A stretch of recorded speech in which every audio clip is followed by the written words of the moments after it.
दिल्ली में छेड़खानी करने से राहुल ने रोका तो सलमान और अरबाज ने उसकी हत्या कर दी। दबंग सलमान अरबाज के साथ उनके पिता भी थे। पिता ने राहुल को मार देने का ऑर्डर दिया और सलमान और अरबाज ने राहुल को मार डाला। राहुल की जहां हत्या की गई उस गली में पहले भी चाकू गोदकर 2 लोगों की हत्या की जा चुकी है। सलमान और अरबाज को पुलिस गिरफ्तार कर चुकी है। दिल्ली के नंद नगरी में अभी भी तनाव बरकरार है। फांसी चाहिए, बेटा गया, मेरा बेटा गया है ना, ऐसी जो वो भी जाने चाहिए, बस मेरे को फांसी चाहिए उनकी। बोला तो बोला, फांसी चाहिए, फांसी उनका बदले खून चाहिए। फांसी नहीं लेंगे हमें चैन नहीं पड़ेगा, हमारा बच्चा चला गया, हमें चैन नहीं आएगा। फांसी होनी चाहिए, फांसी होनी चाहिए।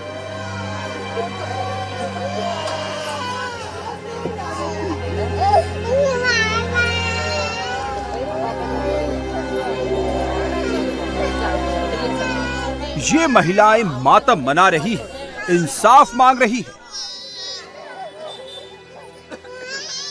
फांसी नहीं लेंगे हमें चैन नहीं पड़ेगा, हमारा बच्चा चला गया, हमें चैन नहीं आएगा। फांसी होनी चाहिए, फांसी होनी चाहिए। महिलाएं आरोपी अरबाज सलमान को फांसी देने की मांग कर रही है। फांसी चाहिए, बेटा गया, मेरा बेटा गया है ना, ऐसी जो वो भी जाने चाहिए, बस मेरे को फांसी चाहिए उनकी। दिल्ली में अरबाज और सलमान ने पार्क में चाकुओं से गोदकर राहुल का मर्डर कर दिया। लड़की को छेड़ने से रोका तो अरबाज और सलमान ने राहुल की हत्या कर दी। दिल्ली की नंद नगरी इलाके की सुंदर नगरी में राहुल ने छेड़छाड़ का विरोध किया तो दबंगों ने राहुल को पार्क में घेर लिया। पहले राहुल पर लात घूंसे बरसाए। इतने से भी मन नहीं भरा तो मनचलों ने राहुल पर धारदार चाकुओं से हमला बोल दिया। गर्दन पर चाकुओं के एक के बाद एक कई वार कर राहुल को मार डाला। इस वक्त हम दिल्ली के सुंदर नगरी इलाके में मौजूद है, जहां पर मनीष उर्फ राहुल की हत्या कर दी गई।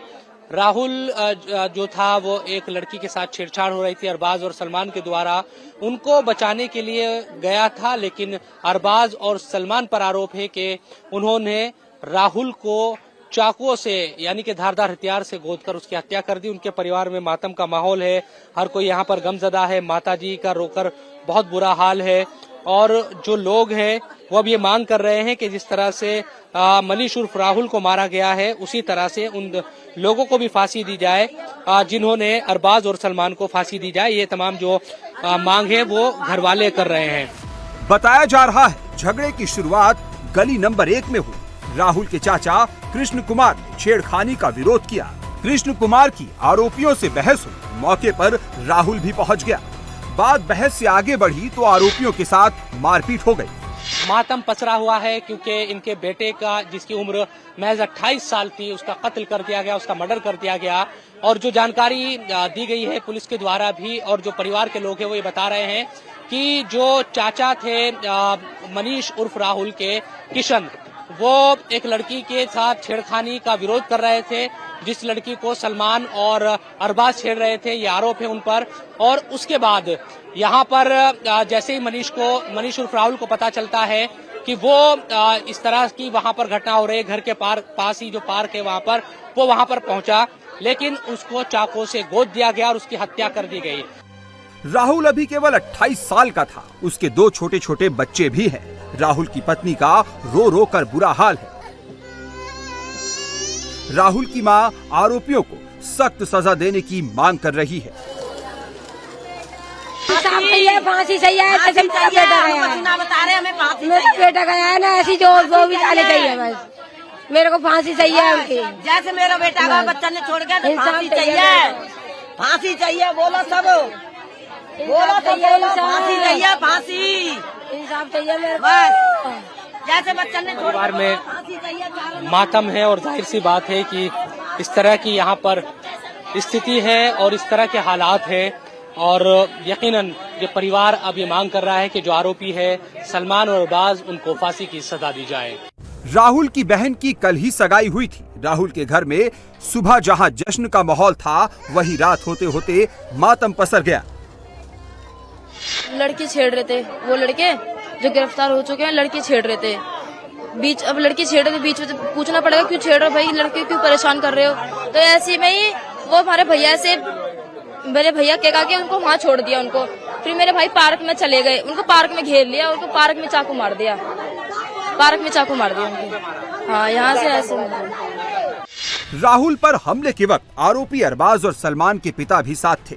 अरबाज और सलमान को चाकूबाजी के लिए उसके पिता उकसा रहे थे। राहुल को आज ना छोड़ने और जान से मार देने की बात कह रहे थे।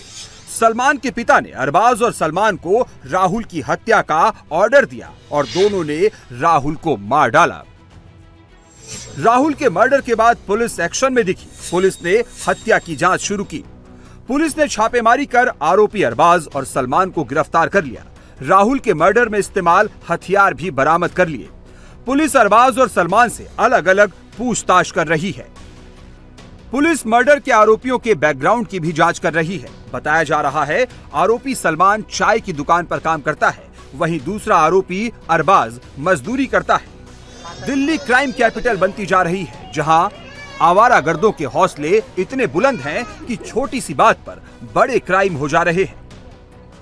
यही वो पार्क है, रात का समय था। हालांकि उस वक्त 9 बजे के करीब इसी पार्क में जब राहुल आया, उसको खबर मिली कि लड़की के साथ छेड़खानी हो रही है, तो यहाँ पर पहुंचा और यहीं पर अरबाज, सलमान और उनके जो पिता है वो भी मौजूद थे। ये आरोप उन पर है और यहाँ उनकी चाकू से मनीष उर्फ राहुल के गर्दन पर एक तरीके से चाकू मारा गया।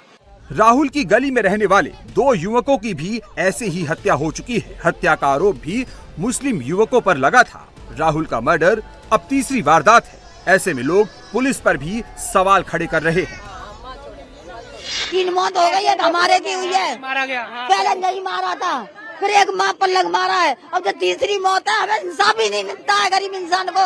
बताओ क्या करेंगे गरीब इंसान, इस बात को बता दो हमें। जब तक देते हैं हमारा भतीजा था।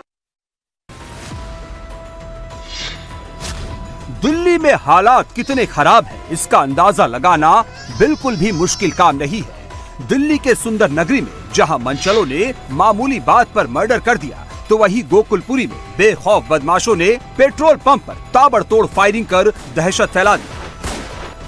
हमलावरों ने दिन दहाड़े 20 राउंड फायरिंग की। कांच के गेट पर फायरिंग के निशान साफ साफ दिख रहे हैं। बदमाश बाइक से आए, पेट्रोल पंप पर दनादन गोलियां बरसाई। मौके पर कारतूसों के खोखे पड़े दिख रहे हैं। फायरिंग में पेट्रोल पंप के एक कर्मचारी को गोली लगी है, जिसे अस्पताल में भर्ती कराया गया। दिल्ली में आजकल बात बात पर गोली चल जा रही है। अपराधी, माफिया, गैंगस्टर रंगदारी के लिए खुलेआम धमकी दे रहे हैं, गोलीबारी को अंजाम दे रहे हैं। वहीं पुलिस से ना अपराध रुक रहा है और ना ही अपराधी। ऐसा लग रहा है दिल्ली पुलिस ने गैंगस्टर के आगे सरेंडर कर दिया है। गोकुलपुरी में शूटर का निशाना कहां था, कौन था, ये भी साफ हो गया है। पुलिस ने बताया शूटरों के निशाने पर पेट्रोल पंप के मालिक हरीश चौधरी थे। हरीश चौधरी के ऊपर भी कई केस दर्ज हैं। हरीश चौधरी बागपत में बीजेपी वर्कर के तौर पर भी जुड़े हुए हैं। पेट्रोल पंप पर फायरिंग की जिम्मेदारी अभी तक किसी गैंग ने नहीं ली है, ना ही फायरिंग के वक्त कोई पर्ची फेंकी गई है। इससे ये साफ नहीं हो पाया है कि फायरिंग रंगदारी के लिए करवाई गई या फिर हरीश चौधरी की किसी से दुश्मनी में फायरिंग को अंजाम दिया गया है। पुलिस ने पेट्रोल पंप के सीसीटीवी फुटेज को जब्त कर लिया है और शूटर्स की पहचान में लग गई है। जेल में बंद गैंगस्टर्स, विदेशों में बैठे अपराधी अपने गुर्गों के जरिए बिजनेसमैन, ट्रेडर्स से रंगदारी वसूलने में लगे हैं। लोगों को डराने के लिए फायरिंग करवा रहे हैं, मर्डर करवा रहे हैं। वहीं पुलिस गैंग्स ऑफ दिल्ली के सामने नतमस्तक दिख रही है। लॉरेंस बिश्नोई से लेकर अलग अलग गैंग के गैंगस्टर कानून को खुलेआम चुनौती दे रहे हैं। इस वक्त दिल्ली में Lawrence Bishnoi gang, Kaushal Chaudhary gang, Himanshu Bhau gang, Kala Jathedi gang, Hashim Baba gang, Shenu gang, Gogi gang, Neeraj Bawania gang, Tillu Tajpuria gang, ये सभी एक्टिव हैं। दिल्ली में नवंबर महीने में ही इतने कांड हो चुके हैं, लोगों में दहशत कायम हो गई है कि लोगों को डर लगने लगा है। वहीं अपराधी किस कदर बेखौफ है, क्राइम के ये आंकड़े पूरी स्टोरी बयां कर रहे हैं। 16 नवंबर को सुंदर नगरी में युवक का मर्डर हुआ। वहीं गोकुलपुरी में पेट्रोल पंप पर दिन दहाड़े फायरिंग हुई। 16 नवंबर को ही आउटर दिल्ली में एक शख्स की हत्या कर दी गई। 14 नवंबर को नांगलोई अलीपुर में फायरिंग हुई। पुलिस एनकाउंटर में एक क्रिमिनल को अरेस्ट किया गया। 14 नवंबर को ही अमन विहार में नाबालिग से छेड़खानी का विरोध करने पर पिता पर अटैक कर दिया गया।